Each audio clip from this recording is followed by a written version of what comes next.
Assalamualaikum warahmatullahi wabarakatuh. Al-Fatihah ila Rasulina wa Habibina wa Syafiina wa Qurrati a'yunina Maulana Muhammadin sallallahu alaihi wasallam. Tsumma ila rahabaihi wa ikhwanihi minal anbiya'i wal mursalin wa ali kulli minhum wa sahabati ajma'in. Tsumma ila ruhi jami' sadatina al-alawiyyin wal a'immatil mujtahidin wal ulama'il 'amilin wa sufiyatil muhaqqiqin aina ma kanu wa halat ruhan masyarikal ardi ila magharibiha. ونخص خصوصا إلى روح الأستاذ الأعظم الفقيه المقدم محمد بن علي بعلي وصول وفروعه ثم إلى روح سيد علي الغير سيد علي صاحب الدار سيد محمد مولى الدويلة وسيد عبد الرحمن السقاف أولادي خصوصا شيخ أبي بكر الصقر شامر مقدر وإخوانهما ثم إلى حبيب عبد الله بن أبي بكر الإدرس الحبيب بكر بن عبد الله الحبيب شيخ بن عبد الله الحبيب حسين بن عبد الله الحبيب علي بن عبد الله ثم إلى الشيخ علي بن أبي حسين الحبيب عبد الرحمن الحبيب أحمد بن عبد الرحمن الشحلي ثم إلى شيخ بكر بن سالم الحبيب حسين بن شيخ بكر بن سالم أولاد ثم إلى شيخ مربى مخرمة شيخ مربى جمال عبد الرحمن الأحضر وشيخ مربى الشيخ علي بن مروان شيخ أحمد باجي حلب الشيخ أشوف بن أبي الحسن حبيب عبد الرحمن مولى عرشه ثم الحبيب عمر بن عبد الرحمن العطار والشيخ علي بن عبد الله بارك الحبيب حسين بن عمر الحبيب سالم بن عمر والحبيب عقيل بن عمر بن عبد الرحمن العطار ثم الحبيب عبد الله بن الحدد وأولاده والحبيب حسن بن عبد الحداد والحبيب أحمد بن حسن الدول والحبيب أحمد بن زيد الحبشي والحبيب جعفر بن أحمد بن زيد الحبشي والحبيب أحمد بن عمر الهندوان الحبيب أحمد بن عمر بن زيد بن سمة والحبيب محمد بن زيد بن سمة الحبيب أحمد بن حسن الطوس الحبيب علي بن حسن الطوس الحبيب أبي بكر بن عبد الله بن طالب بن عطوس الحبيب صالح بن عبد العطوس الحبيب حسن بن صالح البحر الحبيب عبد الله بن حسين بن طاهر الحبيب طاهر بن حسين طاهر الحبيب عبد الله بن عمر بن يحيى والحبيب عثمان بن يحيى والحبيب عبد الرحمن بن الفك والحبيب عبد الله بن الفك والحبيب إدريس بن عمر الحبشي والحبيب علي بن محمد الحبشي والحبيب حسين بن محمد الحبشي ثم إلى روح الحبيب عبد الله بن مرشاد والحبيب سالم والحبيب حسن والحبيب مهدي والحبيب بكر بن عبد الله بن مرشاد ثم الحبيب علي بن شاب والحبيب محمد بن علي بن شاب والحبيب عبد الله بن محمد بن علي بن شاب ثم إلى الحبيب علي بن عبد الرحمن الحبشي والحبيب علي بن سنة عطوس الحبيب عبد الله بن مسلم عطوس الحبيب حسين بن بكر عدوس حبيب محمد بن أحمد المحضر حبيب مصطفى بن أحمد المحضر حبيب محمد بن إدريس الحبشي ثم إلى الحبيب بكر بن محمد السقاف والحبيب عبد القادر بن محمد السقاف والحبيب صالح بن محسن الحبيب وصولهم وفروعهم وتلاميذتهم لسلسلتهم المنتسبين إليهم الآخذين عنهم ثم إلى جميع مشايخنا في دين مشايخ هذه البلدة أجمعين وأمواتنا وأموات أمة المسلمين أجمعين وجميع الملائكة المقربين وأولياء في الكون أجمعين أن نلتقوا شعب الرحمة والمغفرة ويعلي درجاتهم في الجنة ويعيد علينا بركاتهم وأسرارهم وأنوارهم وعلومهم في الدين والدنيا والآخرة على هذه النية ولكل نية صالحة وإلى حضرة الحبيب سيدنا محمد صلى الله عليه وسلم بسر الفاتحة. أعوذ بالله من الشيطان الرجيم بسم الله الرحمن الرحيم الحمد لله رب العالمين الرحمن الرحيم مالك يوم الدين إياك نعبد وإياك نستعين اهدنا الصراط المستقيم صراط الذين أنعمت عليهم غير المغضوب عليهم ولا الضالين آمين. بسم الله الرحمن الرحيم الحمد لله رب العالمين والصلاة والسلام على أشرف الأنبياء والمرسلين سيدنا محمد وعلى آله وصحبه أجمعين. رب اشرح لي صدري ويسر لي أمري واحلل عقدة من لساني يفقه قولي. رب زدنا علما نافعا وارزقنا فهما ثاقبا. اللهم انفعنا بما علمتنا وعلمنا الذي ينفعنا.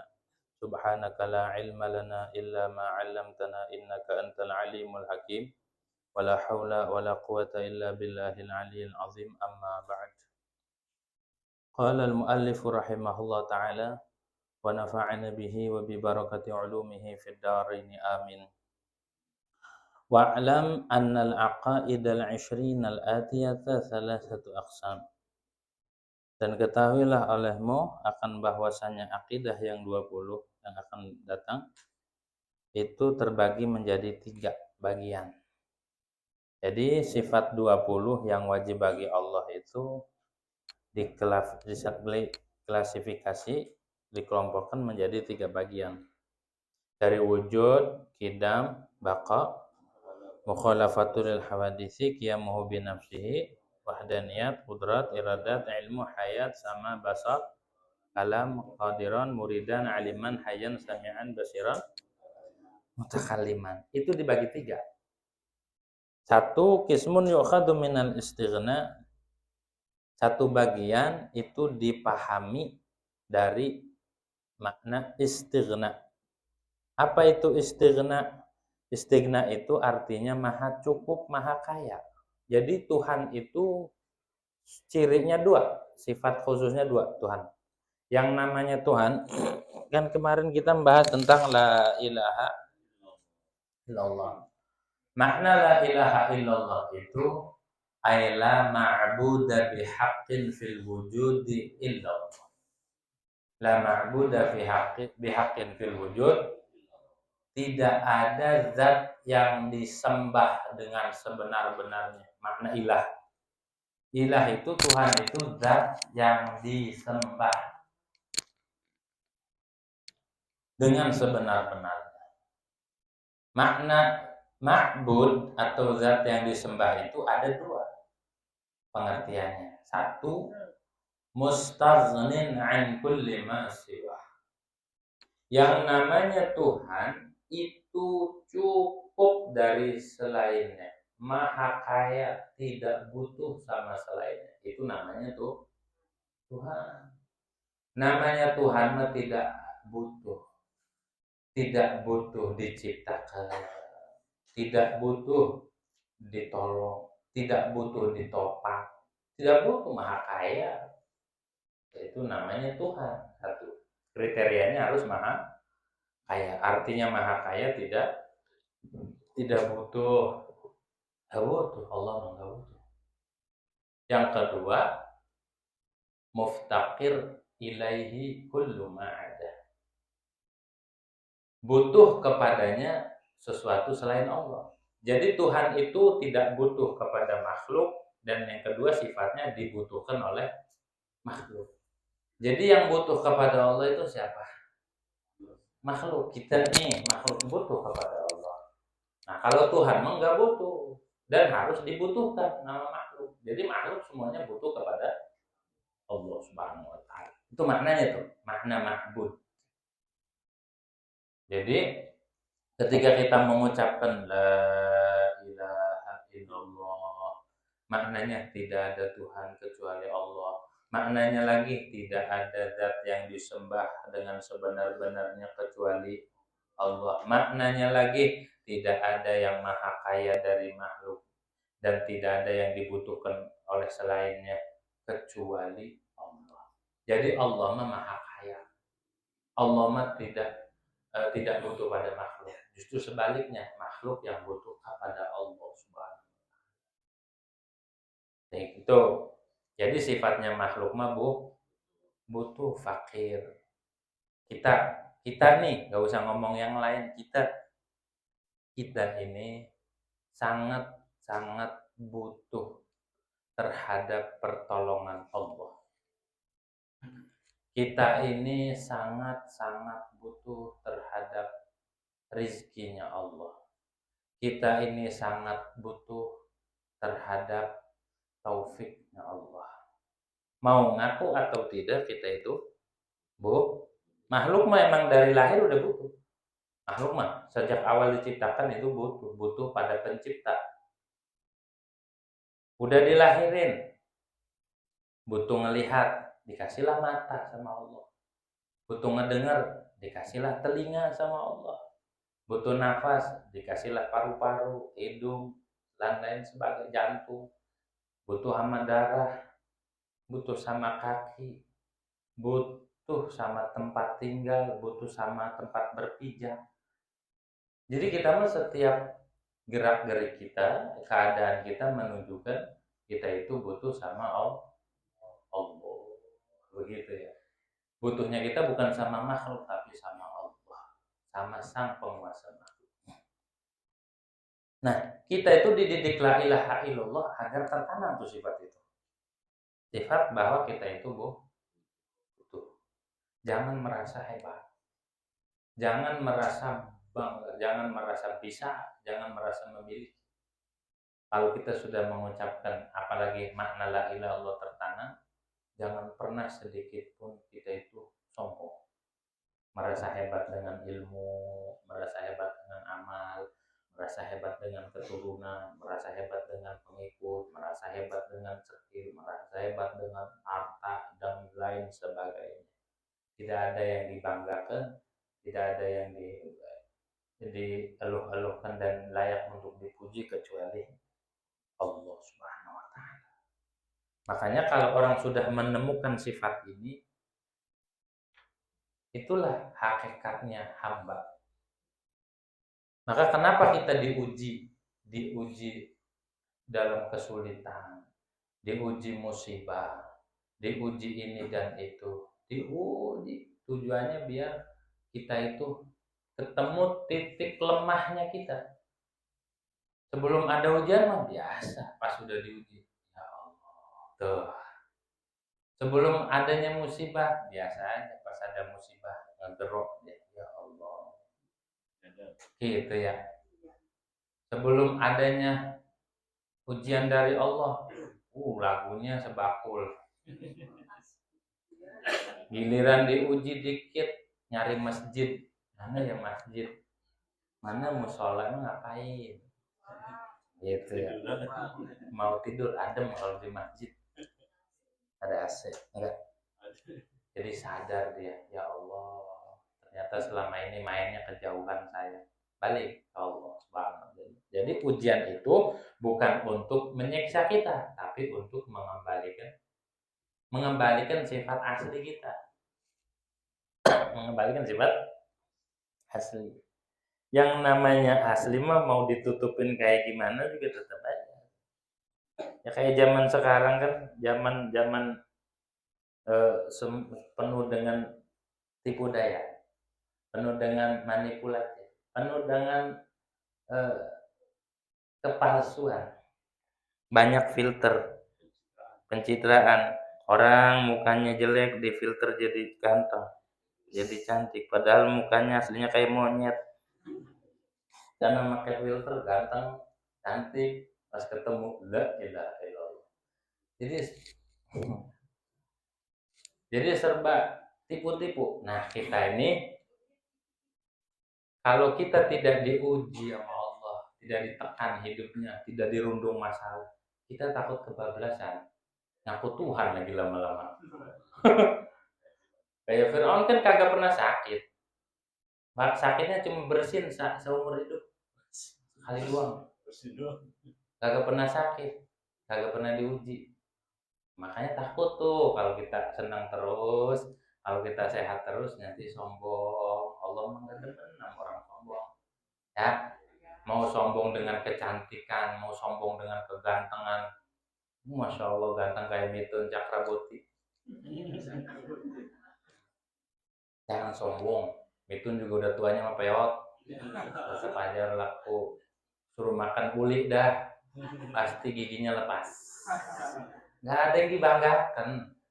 Kita apa yang dibanggakan di dunia ini? Mau seganteng apapun, secantik apapun, udah nenek-nenek sama peot. Ya, mau segagah apapun, tenaganya Masya Allah. Tatonya bererot, pamer, ular naga pas sudah tua jadi cacing, peot semua, isut, gitu ya. Kehujanan dikit langsung meriang, dulunya jawara, gitu. Dulunya jawara, gitu. Ngeliat kodok tapi lompat, ya kalau ngeliat kodok, gitu. Ya. Jadi kata Imam Ibnu Athaillah, beliau katakan khairu awqatika waqtun tashhadu fihi wujuda faqatik wa turaddu fihi ila wujudi zillatik. Sebaik-baik waktu yang kita jumpai, sebaik-baik waktu yang kita alami di dunia ini, kan kita ada yang umurnya panjang ya, ada yang umurnya pendek. Tapi di dalam masa umur ini ada satu waktu yang paling baik. Apa nih itu? Apakah ketika kita di masjid? Nah. Apakah ketika kita umroh? Bukan. Apa ketika haji? Bukan.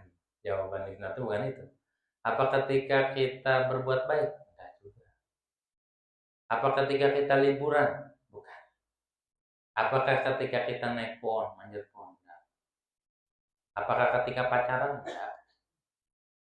Yang terbaik itu adalah di mana kita merasakan, menemukan titik ketidakberdayaan kita. Waktu yang paling baik. Waktu kita menemukan titik, ya Allah ternyata saya nggak mampu. Ya Allah ternyata saya begini doang ya. Ya Allah banyak dosa. Ya Allah. Tuh, itu dia waktu terbaik mah. Waktu sholat. Kalau orang sholatnya ada masalah sama orang sholatnya biasa aja. Beda. Ketika dirundung masalah, nggak daya, nggak punya daya, nggak punya.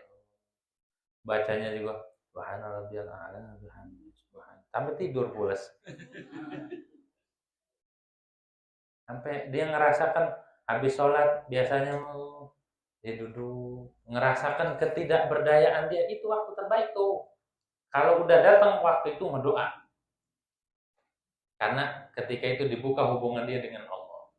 Dia menemukan titik ubudiyah dia, abdun, seorang hamba ngerumasa, ya Allah. Begitu. Kan ada tuh orang kalau udah capek lelah netesin air mata kan, sampai air matanya habis, kok nggak keluar lagi ya? Saking udah lelahnya hidup.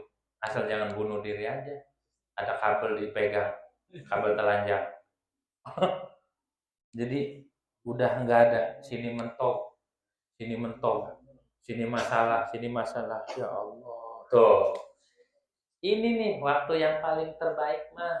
Makanya bukan lagi sholat, bukan lagi zikir, bukan lagi haji, bukan lagi umroh, tapi di mana dia merasa menemukan titik kefakiran, rasa butuh dia sama Allah. Gitu. Ditolak berulang kali, ngelamar kerja ditolak, ngelamar ini ditolak, berteman dikucilin. Kan dia, ya Allah, apa gue santet aja ini ya? Bukan begitu. Bukan. Jadi udah ya Allah kayaknya saya mah hina banget ya Allah, saya nggak punya daya, nggak punya upaya ya Allah. Begitu tuh. Itu tuh waktu terbaik. Itu waktu yang paling baik. Makanya kalau orang hidupnya penuh ujian bersyukur. Kenapa bersyukur? Berarti Allah ngasih waktu yang terbaik buat dia. Peluang tuh dibuka. Sujudnya gua khusyuk, zikirnya gua subhanallah. Subhanallah. Ya Allah, gini amat ya Allah. Ya Allah, gini amat. Gitu tuh ya. Maka dari itu timbul pemberian. Karena kata Imam Ibnu Athaillah memahami rahasia ayat innamas shadaqatu lil fuqara, hanya saja sedekah itu buat satu mustahiknya orang-orang yang itu dalam fikih dipahami makna tersiratnya. Anugerah Allah itu, pemberian Allah itu, rahasia Allah itu diturunkan buat orang-orang yang memiliki rasa butuh fakir di hati. Ya Allah, saya terima. Dapat. Jadi kalau orang lagi diuji bakal dapat ya. Bakal dapat tuh. Kalau orang lagi diuji di dapat, insya Allah dapat. Gitu. Khusyuk dia. Sampai ziarah aja sama Medi nggak takut. Wah, ilmu, ilmu. Gitu ya. Medi nakut-nakutin dia? Oh, enggak pengaruh. Saking banyaknya masalah. Biasanya habis sholat lalu paling 11, paling 3 kali 25. Gak ada masalah mah.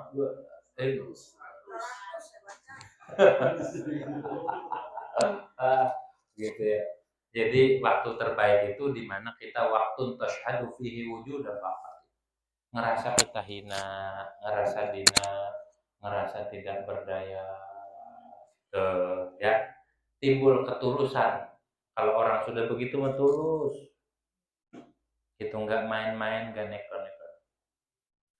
Wa turaddu fihi ila wujudi dzillati, dan kau dikembalikan di waktu tersebut kepada kehinaanmu.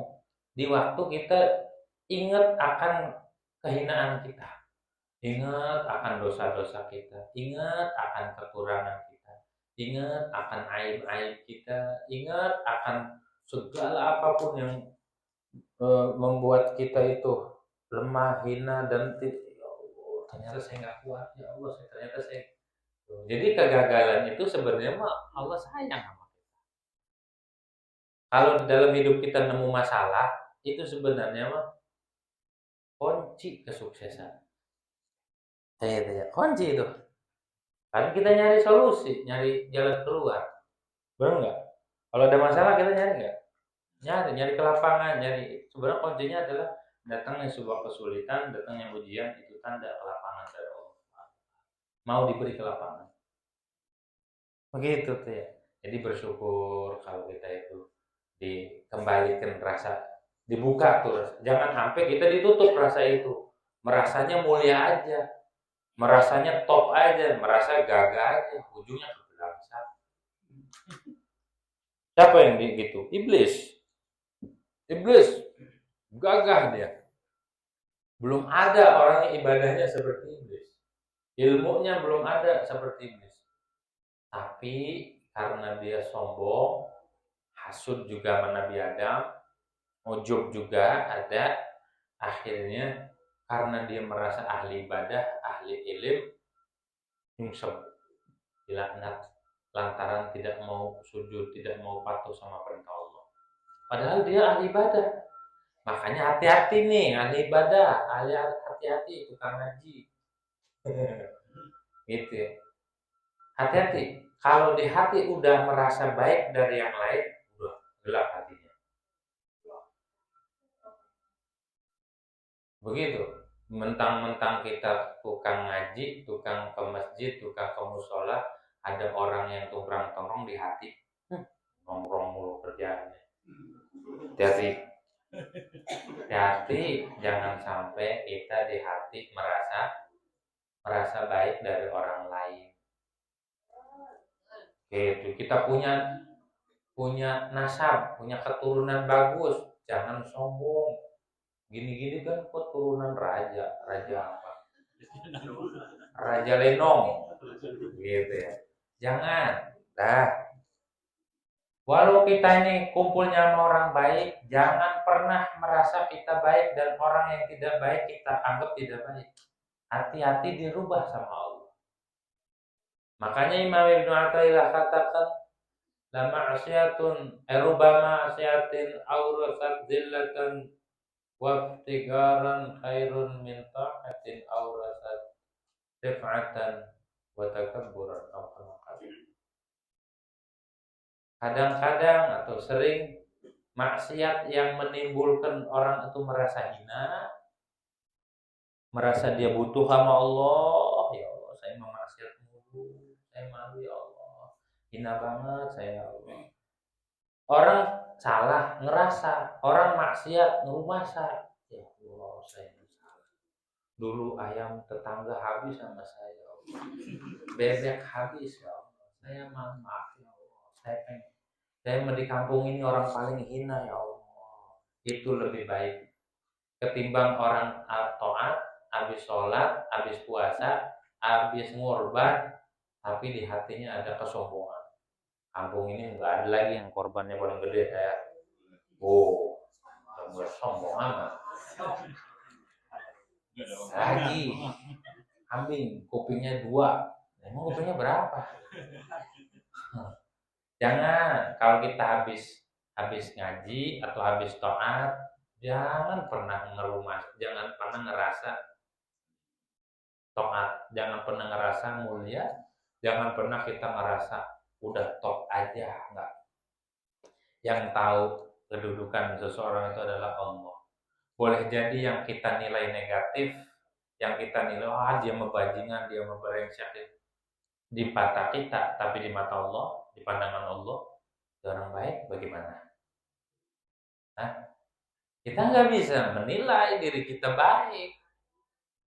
Jangan nganggap baik aja komunitas kita, orang lain dijelek-jelekin. Nggak boleh. Nggak boleh. Karena yang tahu hakikat dan masa depan seseorang itu adalah Allah. Boleh jadi sekarang begini, besok berubah jadi Ultraman. Gitu ya. Jangan pernah menilai buruk. Di dalam manusia nih, pada diri manusia ada sisi baik dan buruk. Enggak semuanya manusia itu jelek semua, enggak. Ada sisi baiknya yang kita tidak punya. Walaupun yang ditampakkan sama Allah kejelekan, ada rahasia yang Allah tutupi. Yang hanya Allah yang tahu, sehingga membuat orang ini kenapa kok dia mulu, kenapa kok begini? Ada rahasianya yang Allah simpan. Walaupun dia nggak pantas, nggak layak orang kayak gitu sih ditemenin. Orang begini, menurut kita, menurut Allah nggak gitu. Matematik Allah tuh bukan pandang, penilaian Allah lain dengan penilaian. Boleh jadi dia ngerumasa, ya saya mau orang zina, ya saya mau orang gak punya apa-apa, gak punya daya, gak punya. Begitu. Nah, makanya mendingan orang maksiat tapi hatinya ngerumasa ketimbang orang taat tapi hatinya nyombong. Yang top lagi udah taat ngerumasa. Saya bukan siapa-siapa. Gitu ya. Masya Allah bang, rajin amat. Masjid sampai kelimis begitu.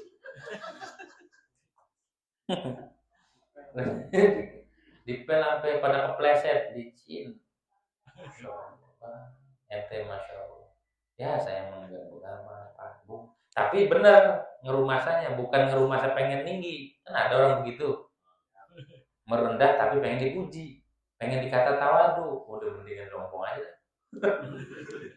Karena itu nipu. Kelihatan tawadu tapi sombong. Gitu ya. Udah biasa aja hidup mah. Mau dinilai mau kagak. Bodo amat. Jangan haus akan penilaian makhluk. Mau makhluk menilai kita apa aja begini ya. Yang tahu hanya Allah.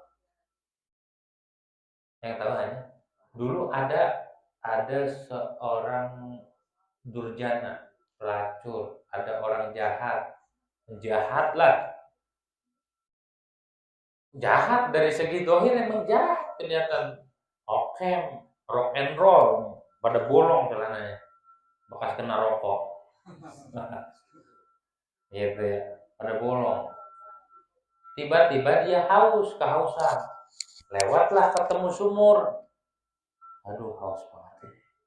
Turun ke sumur tuh, minum. Plok. Pas naik ke atas, ke permukaan. Ada anjing lagi kehausan juga, melet-melet. Ngejulurin lidah, makan tanah. Saking hausnya di padang pasir. Mau mati tuh anjing.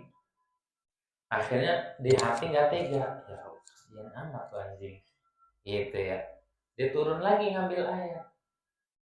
Pakai sepatu, sendalnya. Dikasih air. Karena dia punya sifat belas kasih sama hewan, sama anjing. Anjing najis nggak? Najis anjing tuh. Dia sayang, dia kasih. Allah redha, Allah ampuni dia, dan Allah masukkan dia ke dalam surga. Gara-gara ada kasih sayang sama anjing yang najis. Lah manusia mau walaupun ahli maksiat juga nggak najis. Walaupun dia orang yang black demen, antingan semuanya anting mulu nih, semua anting mulu. Walaupun semua tato mulu, tato, nggak ada satu bagian tubuh pun yang nggak ada tatonya. Semuanya ditatoin. Jangan memandang buruk mereka. Begitu ya. Kenapa? Karena kita tidak tahu kebaikan yang dia punya. Karena kita tahu ridho Allah tuh kepada siapa. Kalau kita orang yang begini merasa mulia dari ahli maksiat, udah jatuh kita. Kalau orang ngaji merasa lebih mulia dari orang yang kagak ngaji, berarti dia jatuh dari pandangan Allah. Kalau kita orang yang lagi di jalan kebenaran merasa paling benar daripada orang yang salah, berarti kita sudah jatuh. Hati-hati menilai orang. Oh dia mau buruk, dia mau begini, mau ada gak pantas begini. Hati-hati. Gitu ya. Karena kita nggak ada yang tahu sisi baiknya manusia, sisi baiknya makhluk. Tuh, dia pelacur, dia orang jahat, tapi punya sisi kebaikan, ngasih minum anjing Allah redha.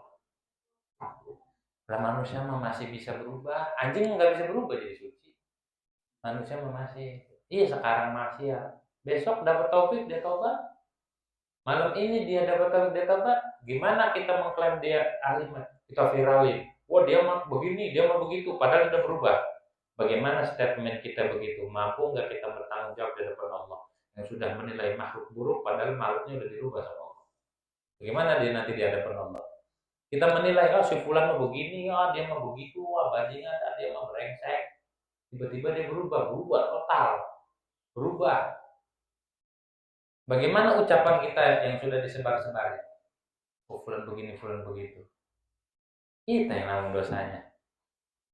Orang suudzon, nanggung dosa. Orang suudzon, nanggung dosa. Apalagi kalau jadi wali min auliyaillah, itu sudah menuduh. Begitu ya, tidak boleh.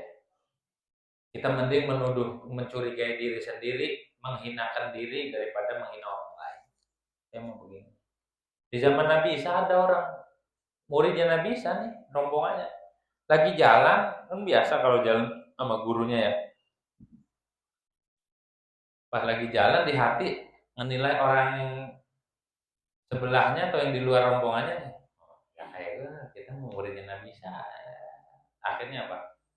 Turun wahyu, suruh ngebalik keadaannya. Dia jadi posisi orang itu dianggap jadi murid Nabi. Jadi nggak bisa kita menilai, orang baik, nggak bisa. Gitu ya, hanya Allah yang tahu. Nah, tanamkan sifat kita itu orang hina di hati, tanamkan karena kita sudah mengucapkan la ilaha illallah, maknanya yang sempurna, yang maha kaya hanya Allah. Kita mah butuh, kita melemah, kita menghina, kita enggak ada apa-apa. Nah itu baru ketemu ngajinya. Kalau makin ngaji makin sombong, pulang ngaji kok makin mendet ya lagunya. Kayaknya ini makan ini nih kayaknya makan ubi. Jadinya begitu. Jangan kita, walaupun kita ibadah, walaupun kita ngaji, walaupun kita kumpulnya sama malaikat sekalipun, jangan pernah kita merasa malaikat. Hinakan. Nabi Adam sebaliknya. Nabi Adam itu dipilih sama Allah. Terjadilah apa yang terjadi. Nabi Adam melakukan satu pelanggaran. Tapi Nabi Adam berbalik ke Allah, ngeruh masa, ya Allah saya berzalim, ya Allah Rabbana zalamna anfusana, minta ngeruh masa. Allah demen. Cara Allah begitu tuh. Jadi Nabi Adam bisa skenario-nya salah dulu, tadi ngerasa salah ngeruh masa. Nah ini sifat tawadu. Ini sifat hamba namanya. Iblis mah karena dia dari awal udah baik terus, ibadah terus, ngaji terus, akhirnya nyombong. Kayak orang punya anak, anaknya nyamper, anaknya ibadah, ngerasa anak gua mah alhamdulillah soleh, nggak pernah kenal ini pergaulan ini. Hati-hati gitu, jangan pernah membanggakan apapun. Nanti kena ain, penyakit ain, dipuji, akhirnya jatuh. Nah, kalau jatuh siapa yang malu? Hati-hati. Gitu. Nah, ini sifat istighna dan sifat istighna an kulli ma siwa, iftiqar ilai kulli ma hadas, itu hanya sifat Allah. Kita mah butuh sama Allah, kita mah hina. Begitu ya. Kita duduk butuh pada tempat. Kita nafas butuh pada oksigen. Begitu. Kita mah nggak boleh sedikit pun sombong. Nggak boleh. Kalau kita menghinakan ciptaan Allah, menghinakan makhluk sama dengan menghina kita. Bu, dengerin Bu. Saya ada salah satu jamaah. Ibu-ibu. Itu ibu-ibu ini ngaji dari orok. Tahu oroknya? Dari bayi. Dia udah diajak ngaji mamanya. Diajak ngaji sama neneknya. Mamanya sama neneknya. Nggak ngerti ngaji. Bocah mana ada sih yang ngajinya fokus. Tidur paling bercanda. Ngajinya ngaji makrifat, ngaji tauhid. Dari kecil udah dididik tentang. Akhirnya ibunya pesan, neneknya pesan. Kita kalau ada masalah jangan nyari sumber masalah, jangan nyari sebab. Karena kalau kita nyari sebab bakal nyalahin Allah. Misal gelas kesempar pecah, jangan nyalahin siapa-siapa, jangan nyari sebabnya. Karena kalau tahu yang melakukan itu siapa, kita berarti nyalahin Allah.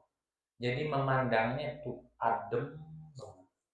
Jadi segala sesuatu itu ya udah Allah yang ngelakuin ngelihat segala. Jadi orangnya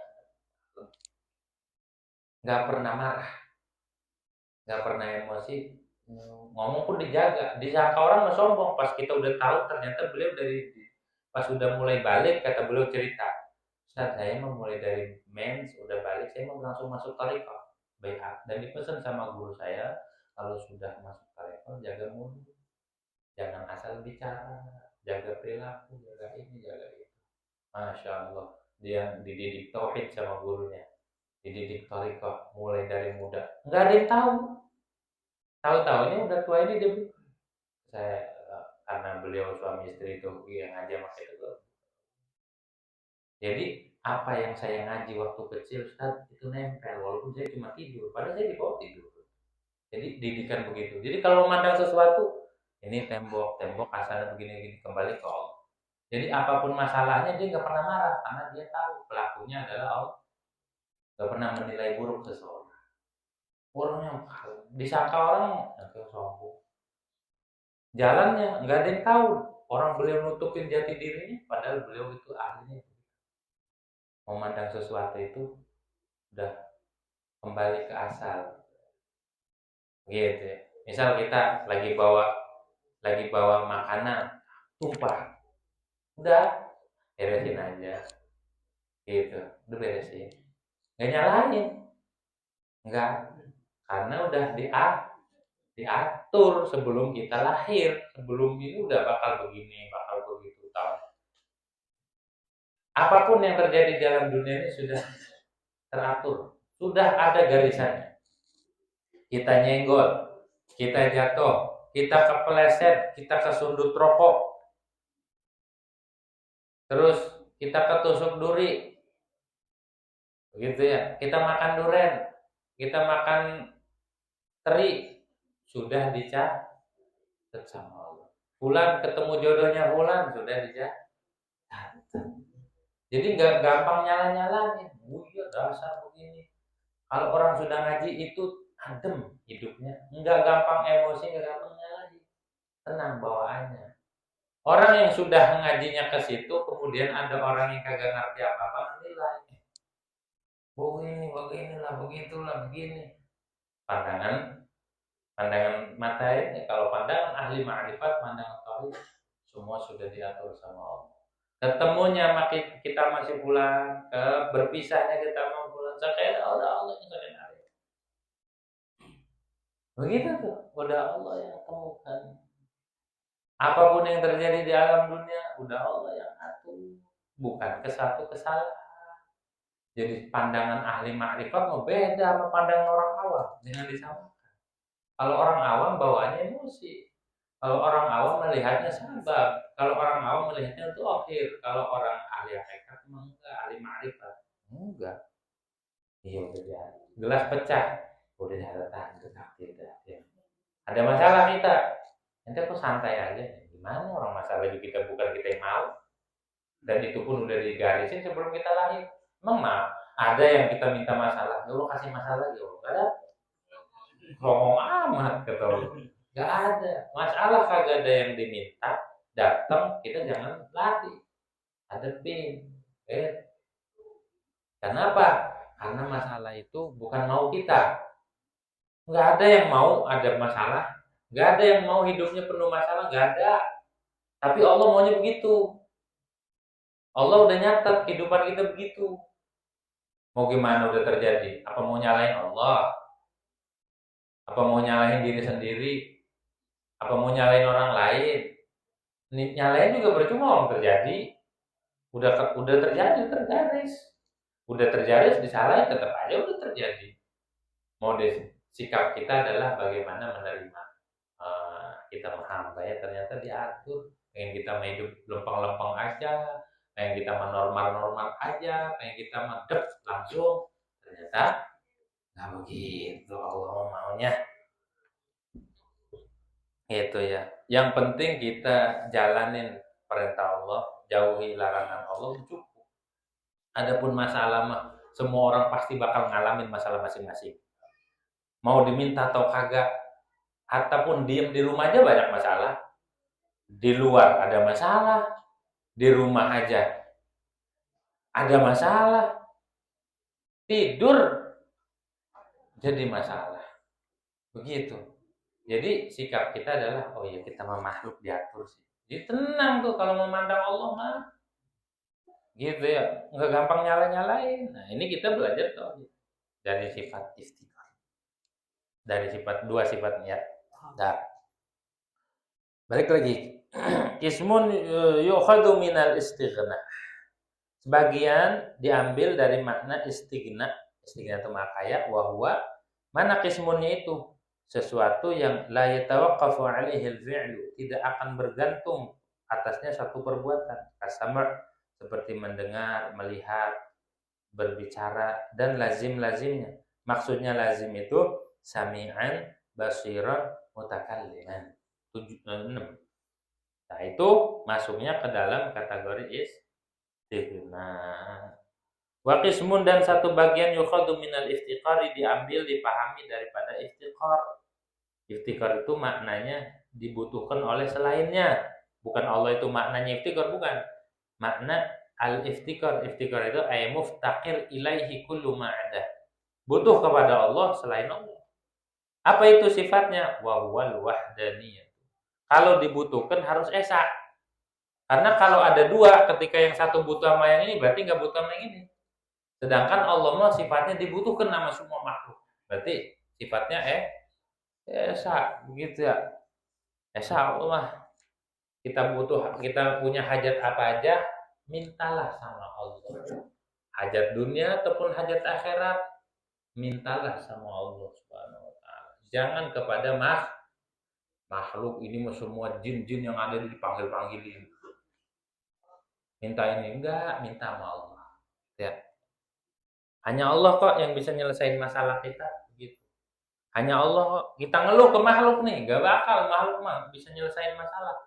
Yang ada nambah masalah. Wa qismun dan satu bagian sihhatuhu minal istighna'i wa minal iftiqari. Itu sah mengambil ismun dari istighna dan dari iftiqar wa huwal baqi minal aqaidi, dan itulah yang tersisa dari seluruh aqaid. Tadi kan diambil berapa? Sama, basor, kalam, sami'un, basirun, mutakallimun. 6 tuh ya. Wahdaniyat. Berapa tuh? 7. 7 tuh. Nah, yang sisanya yang berapa? 13. Ini masuknya di iftiqar. Kayak kudrat, iradat, ilmu, hayat. Ya. Terus kaunuhu qadiran, kaunuhu muridan, kaunuhu aliman, kaunuhu hayyan. Gitu. Itu adanya di iftiqar. Dan wujud adanya juga di iftiqar. Kidam adanya di iftiqar. Ilai kullu ma'adah. Baqa mukhalafatuhu lil hawadits, qiyamuhu binafsih, padanya di atas. Nah, itu boleh dimasuknya istighna dan iftiqar. Maksudnya begitu nomor 3. Yang qidam bisa masuk ke sini, bisa masuk ke sini. Baqa bisa masuk ke sini. Mukhalafatuhu bisa masuk ke sini. Qiyamuhu binafsih bisa masuk ke sini, bisa masuk ke iftiqar. Dan lain sebagainya. Makudrat, iradat, ilmu, hayat. Gitu ya. Fakullu ma yandariju minas sifati tahtal istighna'i yandariju tahtal iftiqari. Maka setiap sifat yang masuk, maka setiap sesuatu yang masuk daripada sifat-sifat wajib tahtal istighna'i, di bawah sifat istighna, yandariju itu masuk pula tahtal iftiqari, di bawah iftiqar, illa sam'a wal basara wal kalam wala wazimah, kecuali sama, basar, kalam dan lazim-lazim. Wa kullu ma yandariju tahtal iftiqar yandariju tahtal istighna'i illa al-wahdaniyah. Dan setiap sesuatu yang masuk di bawah iftiqar, yang masuk ke dalam kategori iftiqar, itu masuk di bawah istighna kecuali wahdaniyat. lakin yunsabu lil istighna'i maka nama khadu min azhar, akan tetapi dinisbatkan bagi istighna maka nama khaduhu minhu azhar, apa-apa yang pengambilannya dari istighna itu lebih jelas. Kadang-kadang bisa masuk keduanya, cuma kayak yang masuk yang lebih nampak ke istighna itu diklasifikasikan ke istighna. Ini mempelajari ilmu kalam, belum pakai papan tulis. Kita mah yang penting tadi tuh yang harus kita ambil, kita mah makhluk, kita mah butuh sama Allah. Itu aja. Kalau ini mah kudu pelajaran khusus, belajarnya tauhid mah pakai papan tulis, diklasifikasi. Ribet kalau kita nanti mencet-mencet kalau mikir ini. Gitu ya. Ini khusus ngajinya. Gitu. Kalau yang ini mah khusus. Kalau yang pentingnya mah itu tadi kita mah makhluk, ngertiin aja dulu, pahami sifat Allah yang 20, terus makna la ilaha illallah, makna la ma'budu bihaqqin fil wujud illallah, makna la mustaghni an kulli ma siwa muftaqir ila kulli man illallah. Itu aja gitu. Mengerti itu pakai dalam kehidupan sudah. Wa muttasifun bi kulli kamalin, tersifati dengan segala kesempurnaan. Allah mah sempurna. La nihayata lahu min jihatil adad, tidak ada penghujung baginya dari segi bilangan fi nafsil aneh pada hakikat. Kesempurnaan Allah enggak ada hingga. Enggak terbatas. Segala bentuk kesempurnaan itu milik Allah. Segimana? Seberapa? Enggak seberapa. Tidak ada hingga kesempurnaan Allah mah. Enggak bisa diomongin. Gitu ya. Sawa'un kanatil kamalat wujudiyatan aw salbiyatan. Baik kesempurnaan yang sifatnya itu wujudiyah ataupun bangsa salabi. Salabi itu sifat salabi, sifat yang menafikan ketidaklayakan bagi Allah. Seperti kidam, baqa, mukhalafat, lafadis, qiyamu bin nafsi, wahdaniyat, ini namanya salabi. Karena kidam itu menafikan awal. Bagi la awalalah itu mana kidam. Allah itu tidak didahului oleh tiada. Baqa menafikan akhir. Ayla akhiralah. Tidak ada penghabisan, tidak ada akhir bagi wujudnya Allah. Mukhalafah lil hawadis menafikan mumatsalah, persamaan dengan makhluk. Qiyamuhu bi nafsi menafikan iftikar, menafikan Allah itu butuh pada makhluk, enggak, dinafikan, dibuang. Menafikan sifat butuh. Wahdaniyat menafikan berbilang ataupun menafikan juz bagi Allah. Yaitu semua kesempurnaan. Jadi segala kekurangannya dinafikan dengan sifat salabiyah. Kalau wujud itu baik sifat nafsi ataupun sifat ma'ani. Sifat ma'ani itu qudrat, iradat, ilmu, hayat, sama alam. Itu makna kesempurnaan Allah, sifat kesempurnaan. Jadi Allah mau kesempurnaannya tidak ada enggak. Pokoknya segala bentuk kesempurnaan itu milik Allah. Gitu ya. Ama qalahu Suhaimi, sebagaimana berkatakannya oleh Imam Suhaimi. Wa yajibu alaina, dan wajib atas kita nih umat Islam, orang mukmin yang ngaji, wajib apa? Ma'rifatu ma nasaballahu lana alaihi dalila. Mengetahui sesuatu yang Allah pasang bagi kita atasnya dalilan aklian sebagai dalil akli. Kita ngaji tauhid kudu tahu dah dalil. Kita ngaji sifat 20 kudu tahu dah dalil, baik dalil akli atau dalil sam'i. Dalil sam'i itu dalil dari Quran dan hadis. Kalau dalil akli itu dalil yang disusun sesuai dengan akal, namanya dalil akli. Dalil logika yang masuk akal. Gitu ya. Bitafsil, dengan tafsil, ma'atikadi, beserta meyakini anna lillahi itu awas. Anna lillahi, bukan annallaha. Anna lillahi, salah. Alifnya sentil dikit. Sampingkan. Anna lillahi kamalatin, bukan kamalatun. Kamalatin jadi isim inna muakhar, jama muannas salim, nasabnya dengan kasroh. Anna lillahi kamalatin, bukan kamalatun. Salah itu. Salah masalah aja. Belum ngopi, dia belum ngopi ngetiknya dia. kamalan, anna lillahi kamalatin, bahwa itu bagi Allah kamalatin segala bentuk kesempurnaan. La nihayatalah, tidak ada hingga bagi kesempurnaan Allah fi nafsil amri pada kenyataannya bil ijmali dengan mujmal. Jadi intinya begini Bu, kita ngaji tauhid itu wajib tahu dalilnya. Ngaji sifat 20, kita yakin gak sama sifat wujud Allah? Allah itu maha ada. Yakin gak Bu? Yakin. Mana dalilnya? Tuh, bingung tuh. Dalilnya alam semesta. Ini dalil mujmal, dalil akli mujmal. Gitu ya. Alam semesta ini adanya alam, dalil adanya Allah. Begitu. Itu dalil akli, tapi mujmal. Mujmal tuh global aja udah. Pokoknya dalil alam semesta. Kalau dalil akli yang sifatnya tafsil diperinci, mana dalilnya? Misalkan ini mah buat orang yang ragu. Kalau nggak ragu nggak perlu dalil, orang udah yakin sih. Ini buat orang yang rancu. Mana dalil adanya mana dalil adanya Allah, mana dalil adanya Tuhan, adanya Allah Subhanahu wa taala. Kata santri, laulam yakun maujudan lakana ma'duman, law kana ma'duman lam yujad hadzal alam. Andai Allah itu tidak ada, andai dikatakan tiada, ya, kalau tidak bersifat wujud berarti tiada. Kalau tiada nggak ada alam semesta. Buktinya ada nggak? Ada nggak? Berarti Allah itu dalil akli. Ribet kalau itu mau butuh ngaji mantik, ilmu mantik. Lagi tak kalau ilmu mantik berbotak. Kecuali santri. Kalau santri mah ayo dah ngaji mantik gitu.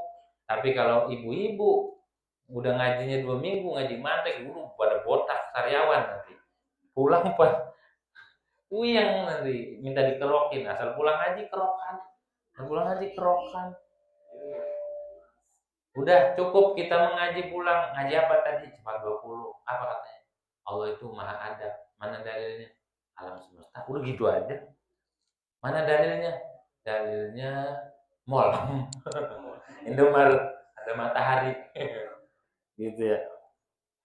Dah. Jadi itu dalil. Dalil itu apa sih dalil? Dalil itu maya dulu alal madlul. Sama lagi. Dalil itu sesuatu yang menunjukkan kepada yang ditunjukkan. Contoh, apinya nggak kelihatan api, tapi ada asap. Ada asap ya. Asap ini namanya dalil. Benar. Api namanya madlul atau yang ditunjukkan. Gitu. Kepaham. Ini asap. Berarti ada api. Apinya mah nggak kelihatan. Tapi dari asap yang kita lihat langsung nyimpulin, wah ada api, kayaknya ada kebakaran. Ternyata lagi nyate. Gitu ya. Nah, kebakaran, panggil damkar, taunya lagi nyate. Itu maksudnya dalil gitu aja, nggak perlu. Alam semesta ini dalil yang menunjukkan akan pencipta. Penciptanya siapa? Allahnya mah nggak kita lihat, yang nyiptainnya mah nggak kita lihat. Tapi ciptaannya ini menunjukkan akan adanya pencipta. Tapi garis besarin, Allah tidak butuh pada Maknanya andai Allah tidak ciptakan alam semesta, Allah mah tetap ada. Jadi alam semesta ini emang jadi dalil akan adanya Allah. Tapi Allah tidak butuh dalil. Karena andai kata nggak ada alam semesta pun Allah tetap gitu aja. Kayak ada kita main ke tukang bikin kursi, tukang bangku. Ada mejanya, ada lekar. Ini ada yang ngebikin nggak Bu? Nggak ada yang ngebikin. Ada lah. Ada yang ngukur segini, rapi ukurannya. Tapi orangnya nggak kelihatan. Tapi dari dari bikinan dia ini menandakan ini ada yang buat. Walaupun yang buat nggak kelihatan. Tapi meja ini menandakan ada yang buat. Sama. Gitu ya. Ada tai kucing di jalanan. Ini tai siapa ini? Tai kucing atau tai naga ini? Kalau ada kotoran, berarti ada yang lewat di situ. Gitu, ada yang nongkrong. Siapa yang nongkrong? Kucing, gitu ya. Walaupun kucingnya kagak ada. Begitu, paham ya? Gitu. Jadi dalil ini menunjukkan akan madlul. Dalil ini fungsinya adalah ngasih paham bahwa ada madlul. Kayak kita ngaji nih. Nggak sekonyong-konyong ngaji. Ada yang nyiptain kita. Ada yang nyuruh. Ada yang ngegerakin. Siapa yang gerakin? Allah. Kita ke musola. Ada yang gerakin. Siapa yang gerakin? Allah. Kita kemana aja. Maju, mundur.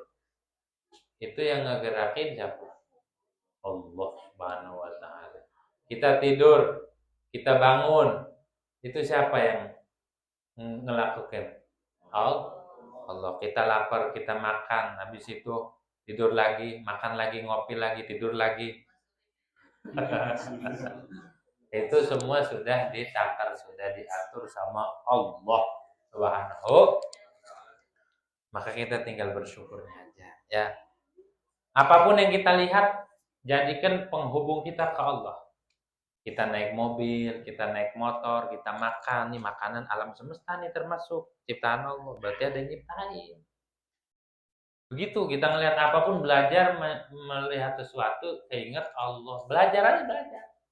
Kalau para wali mah bukan belajar, otomatis. Langsung ngelihat apa aja udah yang keinget Allah, bukan makhluknya. Ngelihat rambutan, ngelihat mangga, yang keinget Allah. Ini ciptaan Allah. Ya. Kita minum air, keinget yang nyiptain. Kita makan nasi, keinget. Semuanya ingat Allah. Ngeliat bulan, tuntung Allah. Ngeliat matahari, keinget pencipta.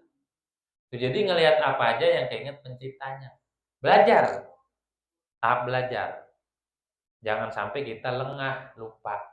Gitu ya. Jadi ngelihat apa. Ada orang nih, bandel. Kayak ibu punya anak bandel. Jangan diomelin. Gitu, terusin. Jangan juga. Jangan ngomel, jangan kita nyalahin. Didik aja kita perilakunya. Karena apa? Kalau kita ngomel berarti kita itu terhijab. Padahal yang nyiptain itu tuh Allah. Artinya Allah lagi ngedidik kesabaran kita. Gitu, jangan ditempelin. Ngaji sampai copot kupingnya. Bandel lama lu jangan. Gitu ya. Didik, arahin. Ingat, ini Allah yang gerakkan. Tujuannya menguji kesabaran kita. Kayak kita nemuin orang ngeselin, orang ini gemesin, orang ini waduh bikin sakit hati. Secara dohir dia salah. Kalau kita mandangnya pakai mata, ini orang kagak bener, ini orang kagak beres, ini orang jahat. Tapi kalau mandangnya pakai mata hati, nggak gitu. Nggak pernah menilai buruk, nggak pernah menilai jahat, karena begitu Allah yang nganuin. Jadi diem aja, nggak berani nyalain Allah. Kalau ada kejahatan, dia bicara dengan lisan syariat, tegur, yang gitu bang. Tapi bukan dengan nafsu ya, syariat. Salah bang begini, menurut pandangan syariat. Karena syariat juga hukum Allah kita terapi. Tapi memandang hakikatnya, oh iya begitu juga dia. Udah ditentuin sama Allah. Jadi nggak nyalain tuh, nggak gampang nyalain orang, kagak gampang nyalain sesuatu. Bener-bener di ini dulu, dipelajari dulu. Oh iya ya, harusnya kita itu bersyukur diri kita tidak dijadikan sarana untuk timbulnya satu kemaksiatan, bukan nyalahin orang gitu ya. Kalau kita udah belajar tauhid, ingat mandang sesuatu itu harus dengan bijak. Segala sesuatu itu pelakunya Allah. Kalau mau bicara, bicaralah dengan lisanus syariah. Hukumkan dengan hukum syariat, dengan nafsu. Kalau nafsu bicaranya apa? Dasar kagak punya pikiran, nafsu yang bicara. Kalau mau menilai, menghukumi, pakai syariat, pakai hukum agama, pakai hukumnya Allah dan Rasul. Tapi kalau mau menilai dari hati, nilailah dengan hakikat ataupun matematika. Jangan gampang menuduh, jangan gampang menjas seseorang. Pikirkan, renungi apa sebabnya. Kalau orang baru lulus S1 sarjana hukum, ketika ada masalah perkara, pengennya ngehukum mulu. Wah, dia salah, buktinya ini semua hukum, tangkap bu. Gitu ya. Apa emang? Enggak ngapa-ngapain sih. Cuma gitu doang, nyolong sendal. Gitu ya. Tapi kalau S2 nih, lain. Ada orang salah, bukan dihukum, dibela. Biar dia selamat, gimana caranya? Dibela. Akhirnya kata dia, makasih bang ya. Kenapa dia ngebela? Diteliti. Kenapa dia sebabnya nyolong sendal? Teliti dulu. Oh, ternyata sendalnya putus. Tadi dia nggak punya duit. Oh, tuh dibela. Yang penting selamat ente udah. Gitu. Lain kali nyolongnya yang bener apa? Kalau S3 orang yang sudah tinggi nih pendidikannya, pengalamannya, profesor lah udah. Dia bukan lagi ngenyalahin, bukan lagi ngebela, tapi apa? Apa ya? Mengapresiasi. Sini. Jadi orang tuh merasa nyaman. Ada ahli maksiat bukan dijas, bukan disalahin, bukan diomelin. Ini lagi nongkrong tarik petasan. Wah, bergosok. Kabur. Dirangkul. Gitu. Nih, apa? Udah makan belum? Belum. Belilah sono. Udah makan belum? Ada rokoknya? Ada. Nih. Nggak nyalahin, dirangkul pelan-pelan, diayomi. Orang nggak merasa disalahin, orang nyaman. Kalau terlalu dihujat, terlalu disalahin, wah dia begini-gini, nanti timbulnya apa? Nggak enak timbulnya.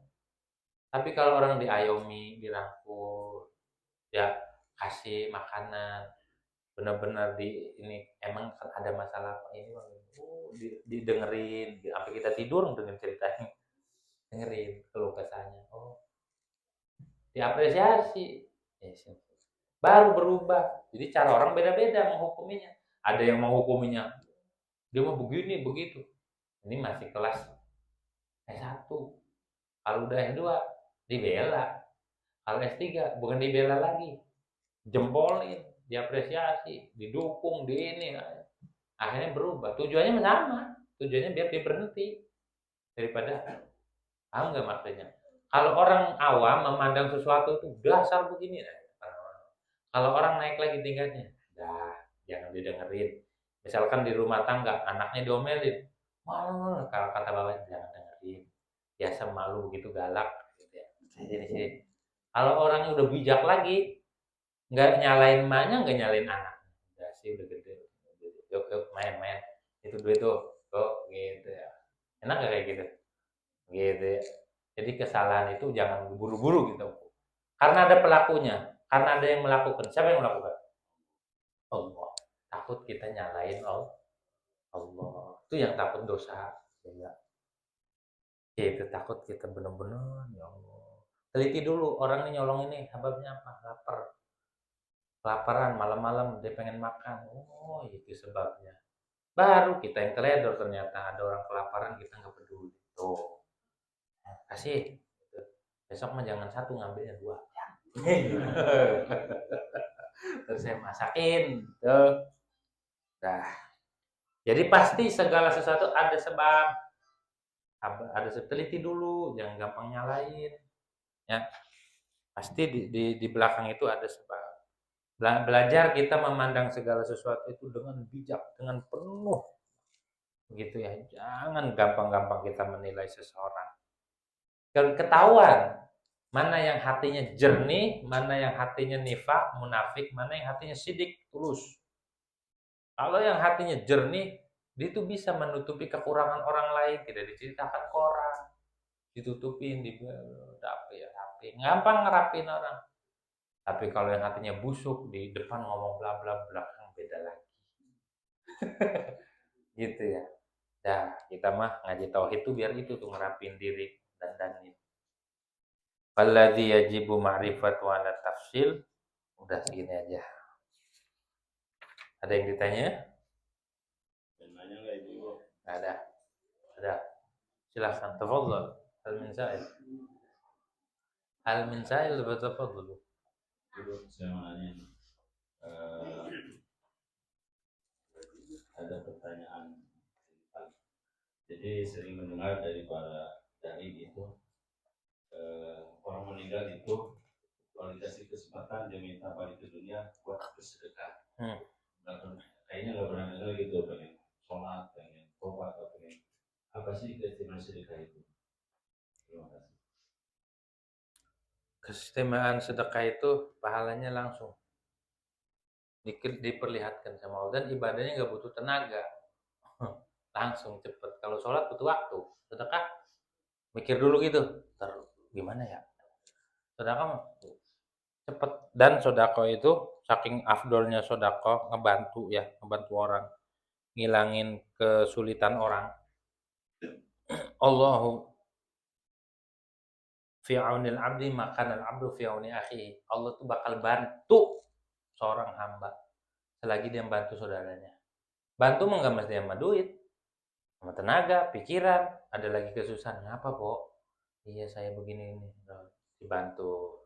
Dia curhat didengerin, nasihat, minta ide. Itu namanya ngebantu, bukan ngasih duit doang. Ya, ada orang curhat dengerin, tapi asal curhatnya yang halal, jangan yang maksiat. Curcol, wah langsung oh iya tuh sih itu ya, gitu, wah langsung. Jadi itu maksiat. Kalau maksiat mah nggak boleh. Man a'ana ala maksiatin kana syarikan. Siapa yang bantu, siapa yang nolongin maksiat, dia juga temennya tuh. Jadi keutamaan sodako itu luar biasa. Satu, ngebantu orang. Kedua, ngilangin alaqah, hubungan dengan dunia. Nabi saking Nabi itu nggak ada dunia di hati, barang-barang Nabi itu cepet ngalirnya. Karena Nabi nggak menanti besok, belum tahu besok masih hidup. Ini makanya Nabi itu cepet dapat barang kasih lagi, dapat barang kasih lagi, nggak ada nahan-nahan. Nabi itu kecuali buat utang baru nahan Nabi. Kalau buat utang Nabi sisain. Nah, ingat sedekah itu sunnah, bayar utang wajib. Jangan sedekah dibela, utang dibiarin. Jangan sampai, mendingan bayar utang. Orang kalau bayar utang, mau mana bang? Surabaya, ngapain bayar utang? Setiap langkahnya kebaikan. Didoain sama malaikat terus.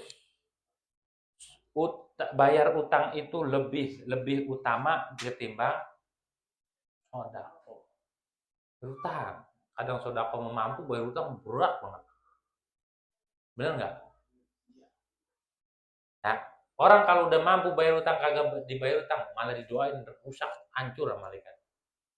Orang mampu bayar utang, dia kagak mau bayar, itu malaikat nyumpain terus. Dan setiap detik dapat dosa. Kata Nabi, matlul ghani zulmun, nunda-nunda orang sudah mampu bayar utang itu zalim. Iya. Hah?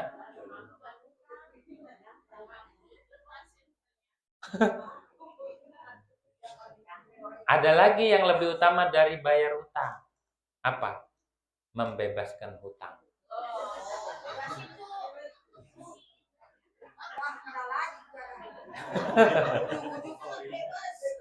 Tapi paling utama itu bayar utang, wajib soalnya itu. Hah? Kalau nggak mampu nggak dosa. Ini bicaranya yang mampu dibayar. Kalau mampu bayar, nyicil. Jual HP-nya.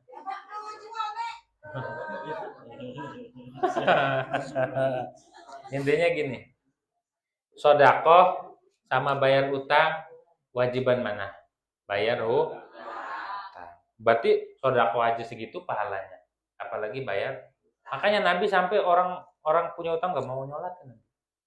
Berat orang punya utang itu di akhiratnya. Mau masuk surga dihalangin dulu, selesain dulu.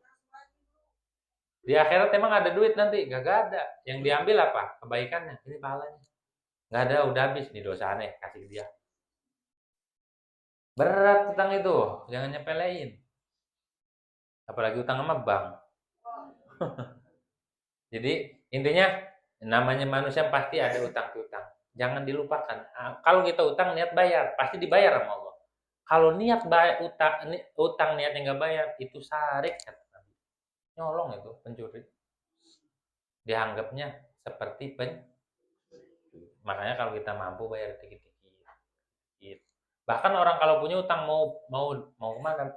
Mau ziarah, harus izin. Sama yang punya utang, telepon atau WA, Bang. Gitu ya.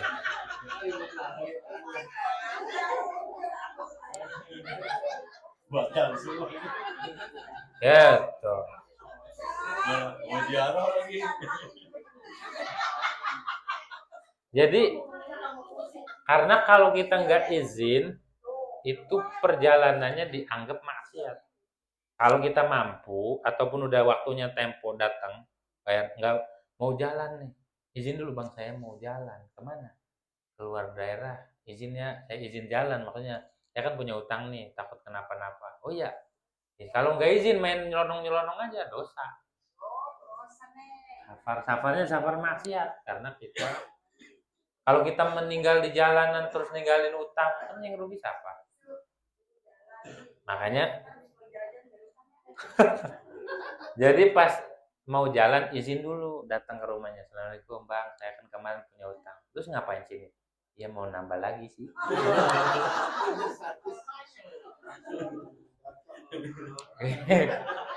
Sekalian izinin ya, gitu. Yang minjem buat jalan. Jadi intinya mah kalau kita ngaji tuh tahu mana yang harus didahulukan. Oh iya, ini yang didahulukan. Oh, kayak kemarin kurban tuh sunnah. Syiar sunnah, akad dah. Tapi bayar utang wajib.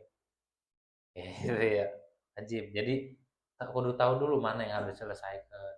Biarin kita dikata nggak mau sodako nggak apa. Boleh jadi dia lagi ngeberesin utang. Biarin aja. Bukan kita pelit. Justru dia lagi nyelamatin hak orang yang utang. Jangan sodako duluin hak orang yang utang terlantar. Gitu ya. Oh, hati-hati. Gara-gara utang kita kalau udah mampu bayar nggak bayar, rezeki kita nanti diseretin. Tapi kalau kita mampu, kita bayar, kita udah dipermudah. Gitu ya. Mudah-mudahan semuanya itu terbayarkan hutang sehingga mampu untuk bersedekah. Gitu. Jadi semoga jamaah nih hadirin hadirat dijadikan orang yang kaya sehingga bisa sedekah. Iya, bisa sedekah semua, bisa sedekah. Gitu ya. Biar kita itu sering memberi, karena orang yang memberi itu ngikutin sunnahnya atau perjalanan para nabi dan para aulia, memberi. Dan itu salah satu sifatnya Allah, as-sakhi. Allah tuh Ma'al Karim, pemurah. Allah mah kalau ngasih nggak pernah pilih kasih. Makanya ya Allah, jadikan tangan kita ini di atas, tangan kita selalu memberi, mudah menolong, mudah membantu. Mudah-mudahan semuanya nih ya Allah luaskan rezekinya ya, biar bisa membantu saudara satu sama lain, saling membantu. Mumpung sekarang hidupnya masih ada orang yang masih banyak minta bantuan. Nanti zaman Imam Mahdi nggak ada yang mau. Kalau semuanya kaya, ngasih, saya aja mau sodako nggak ada yang ngasih. Ini uli, saya aja ada uli nih banyak. Ini singkong, saya aja ngambrok mau singkong. Kalau sekarang mah masih banyak saudara-saudara kita yang butuhkan. Gitu ya, kasih. Gitu ya, kasih. Begitu. Jangan nunggu minta, apalagi kalau udah diminta. Gitu ya. Dah. Gitu, ada lagi? Tadi kan sodako itu tadfa'ul bala. Ya, menolak bala dan lain sebagainya. Banyak sodako, angkat derajat, sodako, ampuni dosa. Dah, ada. Ayo boleh nanya. Nanya apa?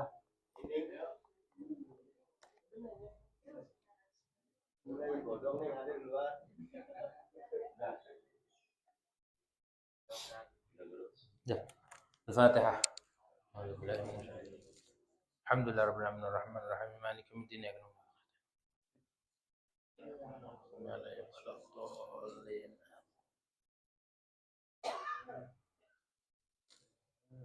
الحمد للغفور للعبد ذي الغرور وخالف الأمور وحماقة الحبور وصلاة الله دواما وسلامه تماما على من يجي إماما والأنبياء ختاما وعلى الآل الكرام وأصحابه النجوم في قدوة المرام العرب والأعجم